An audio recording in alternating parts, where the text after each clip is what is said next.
Kita berjumpa lagi saudara-saudari yang terkasih. Kembali Anda bertemu dengan saya, Pastor Igo Walerubun MEC, dalam Kisah Para Orang Kudus setiap hari. Hari ini tanggal 6 September kita memperingati Beato Thomas Tsugi dan kawan-kawan martir.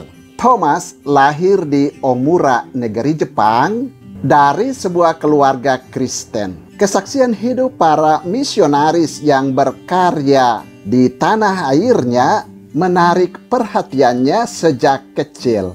Oleh karena itu, ia bercita-cita menjadi imam. Untuk itu, ia kemudian masuk seminari. Di sekolah, ia terkenal cerdas, sehingga bisa menamatkan studinya dengan hasil gilang gemilang. Ia lalu masuk Serikat Yesus. Thomas kemudian berhasil mencapai cita-citanya dengan menerima tahbisan imamat dalam Serikat Yesus.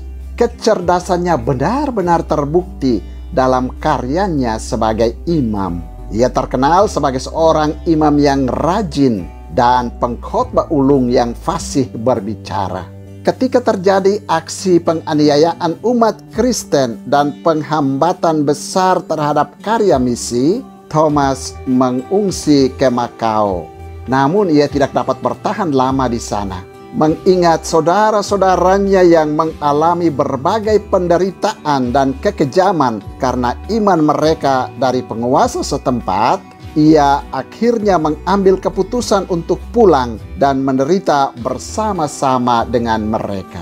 Sebagai pahlawan Kristus, ia pulang untuk berjuang di baris terdepan pembelaan iman Kristen.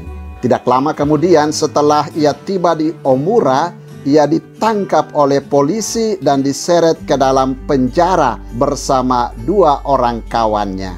13 bulan lamanya, Thomas bersama dua rekannya meringkuk di dalam penjara. Pada tanggal 6 September tahun 1627, mereka dibawa ke tempat hukuman mati. Dengan semangat iman yang membara dan keperwiraan, Thomas bersama dua rekannya menaiki timbunan kayu yang telah disulut api.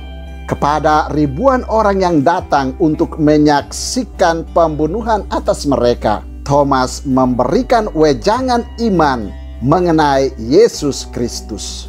Banyak orang mencucurkan air mata karena terharu mendengar khotbahnya. Mereka menyaksikan bagaimana Thomas meninggal dunia dengan cara yang ajaib. Sekonyong-konyong dari dada Thomas memancar api yang menyala-nyala dan bersinar ke angkasa. Nyala api itu adalah jiwanya yang melayang masuk ke dalam kemuliaan surgawi. Saudara, demikianlah orang kudus yang kita peringati pada tanggal 6 September, yakni Beato Thomas Tsugi dan kawan-kawan martir. Beato Thomas Tsugi dan kawan-kawan, doakanlah kami. Tuhan memberkati.